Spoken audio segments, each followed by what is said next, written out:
မင်္ဂလာပါခင်ဗျာဒီကနေ့2026ခုနှစ်ဇန်နဝါရီလ28ရက်ဗုဒ္ဓဟူးနေ့အတွက်ခုမီသတင်းဌာနရဲ့သတင်းအစီအစဉ်တွေကိုတင်ဆက်ပေးသွားမှာဖြစ်ပါတယ်ဒီကနေ့ရဲ့သတင်းကောင်းစဉ်တွေကတော့စစ်ဗိုလ်ချုပ်တွေဥဆောင်တဲ့ကြံ့ခိုင်ရေးပါတီကမဲဆန္ဒနယ်94ခုမှာကြိုတင်မဲတွေနဲ့အသာစီးယူလိုက်တဲ့သတင်း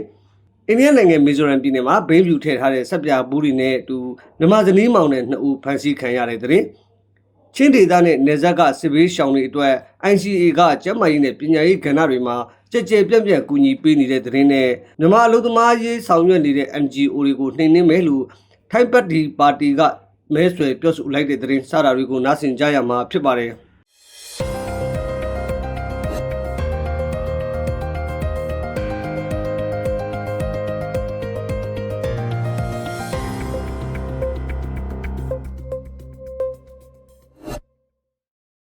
ပထမဆုံးသတင်းအနေနဲ့စစ်ကော်မရှင်ကျင်းပတဲ့ရွေးကောက်ပွဲမှာမဲမတမာမှုတွေရှိနေတဲ့ဆိုတဲ့သတင်းနဲ့စတင်ပါမယ်။ Data for မြန်မာရဲ့ထုတ်ပြန်ချက်အရအာဏာသိမ်းစစ်တပ်ကအငြင်းစားဗိုလ်ချုပ်တွေဦးဆောင်တဲ့ပြည်ထောင်စုကြက်ခိုင်ရေးနဲ့ဖွံ့ဖြိုးရေးပါတီ USDP ဟာပြည်သူ့လွှတ်တော်မဲဆန္ဒနယ်94ခုမှာကြိုတင်မဲတွေနဲ့အသာစီးရယူခဲ့တယ်လို့သိရပါတယ်။စစ်ကော်မရှင်လက်အောက်ခံရွေးကောက်ပွဲကော်မရှင်ရဲ့အချက်လက်တွေအရရွေးကောက်ပွဲအပိုင်း2မှာပြည်သူ့လွှတ်တော်မဲဆန္ဒနယ်အတွက်မြို့နယ်94ခုနဲ့92မြို့နယ်မှာကြက်ခိုင်ရေးပါတီကကြိုတင်မဲပို့ရထားပြီးအနိုင်ရတာဖြစ်ပါတယ်။ကြက်ခိုင်ရေးပါတီကိုယ်စားလှယ်94ဦးရထားတဲ့ကြိုတင်မဲစုစုပေါင်း2,600,000ကျော်ရှိနေပြီးဒါဟာသူတို့ရဲ့ခိုင်လုံမဲအလုံးရဲ့14.65%ဖြစ်နေပါတယ်။တခြားပါတီတွေနဲ့တတိပုဂ္ဂလ366ဦးစုစုပေါင်းရတဲ့ကြိုတင်မဲက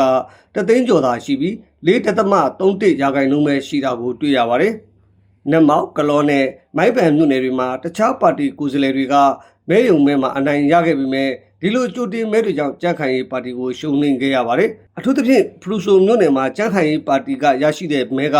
84%ဟာကြိုတင်မဲတွေဖြစ်နေပါတယ်။ဒီမော့ဆိုတနင်္သာရီပေါက်ခေါင်ဗရောင်းရေးနဲ့ကိုကိုကျွန်းမြို့နယ်တွေမှာလည်းကြိုတင်မဲရာခိုင်နှုန်းအများပြားနဲ့ကြံ့ခိုင်ရေးပါတီကအနိုင်ရခဲ့တာပါ။နိုင်ငံရေးပါတီတွေကဒီကြိုတင်မဲကိစ္စကိုစီစစ်ပေးဖို့တောင်းဆိုပေမဲ့စစ်ကော်မရှင်ကတော့လုံထုံးလုံနည်းအတိုင်းဆောင်ရွက်ခဲ့တာလို့ပဲတုံ့ပြန်ထားကြောင်းသိရပါတယ်ခင်ဗျာ။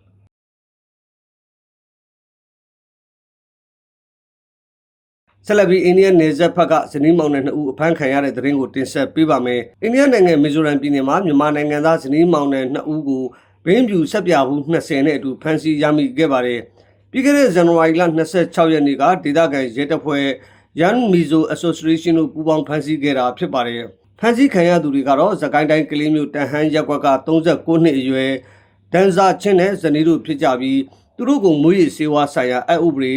NDPS နဲ့အမှုဖွင့်အရေးယူထားပါတယ်။မီဇိုရမ်ပြည်နယ်မှာမွေးရစေဝါတိုက်ဖျက်ရေးအတွက် Operation Jericho စီမံချက်ကိုပြီးခဲ့တဲ့2025စက်တင်ဘာလကတည်းကလှုပ်ဆောင်နေတာဖြစ်ပြီး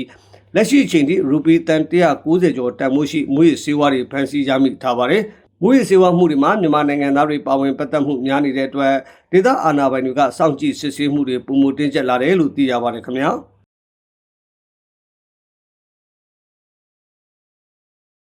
ချင်းဒေသကစစ်ဘေးရှောင်တွေအတွက်အကူအညီထောက်ပံ့မှုသတင်းကိုဆက်လက်တင်ဆက်ပေးပါမယ်။ချင်းရေးရအဖွဲ့ချုပ် ICA အနေနဲ့ချင်းပြည်နယ်နဲ့အိန္ဒိယမြန်မာနယ်စပ်ကစစ်ဘေးရှောင်ပြည်သူတွေအတွက်ကျန်းမာရေးပညာရေးနဲ့လူသားချင်းစာနာမှုအကူအညီတွေကိုကြည်ကြဲပြန့်ပြန့်ဆောင်ရွက်ပေးနိုင်ခဲ့ကြောင်းမနေ့ကထုတ်ပြန်တဲ့3လပတ်အစီရင်ခံစာအရသိရပါတယ်။ပြီးခဲ့တဲ့2025ခုနှစ်အောက်တိုဘာလကနေဒီဇင်ဘာလအထိ3လတာအတွင်းမှာဖလန်းမြို့နယ်ကဒုက္ခသည်တွေအတွက်ကျပ်သိန်း200တန်မိုးရှိစားတောက်ကုန်နဲ့ရန်ပုံငွေတွေထောက်ပံ့နိုင်ခဲ့ပါတယ်။ပညာရေးဘက်မှာလည်းနေဆက်နဲ့ပြည်တွင်းကကျောင်းသား9,000လောက်ကိုလစဉ်ထောက်ပံ့ပေးနေတာပါ။ကျန်းမာရေးအနေနဲ့ဆေးရုံ2ရုံနဲ့ဆေးခန်း4ခုဖွင့်လှစ်ထားပြီးလူနာ3,500ကျော်ကိုအခမဲ့ကုသပေးနိုင်ခဲ့ပါတယ်။ဒါပေမဲ့ပဏိပခတွေကြာလာတာနဲ့အမျှလိုအပ်ချက်တွေမြင့်တက်လာပြီး ICA အနေနဲ့စုစုပေါင်းလိုအပ်ချက်ရဲ့9%လောက်ကိုသာဖြည့်ဆည်းပေးနိုင်သေးတယ်လို့အစီရင်ခံစာမှာဖော်ပြထားပါတယ်။ချင်းရေးရအဖွဲ့ချုပ် ICA ကို2021မေလမှာစတင်တည်ထောင်ခဲ့တာဖြစ်ပါတယ်ခင်ဗျာ။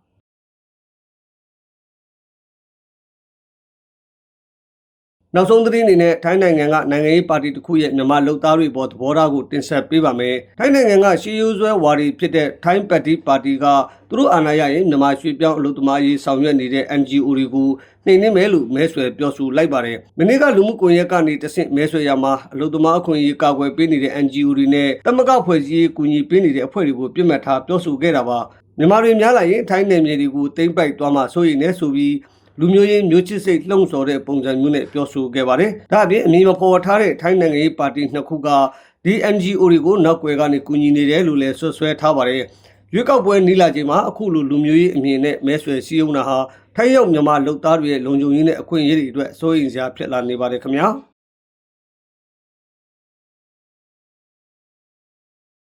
ဟုတ်ကဲ့ပါခင်ဗျာဒါကတော့ဒီကနေ့ညနေခင်းအတွက်ကုမီသတင်းဌာနကစူးစီးတင်ဆက်ပေးခဲ့တဲ့သတင်းတွေပဲဖြစ်ပါတယ်သတင်းတွေကိုစောင့်မျှော်နားဆင်ပေးခဲ့ကြတဲ့အတွက်ကျေးဇူးတင်ပါတယ်ချင်းပြည်သူတွေအပါအဝင်မြန်မာနိုင်ငံသူနိုင်ငံသားအားလုံးကိုယ်စိတ်နှပြကျန်းမာချမ်းသာကြပါစေခင်ဗျာ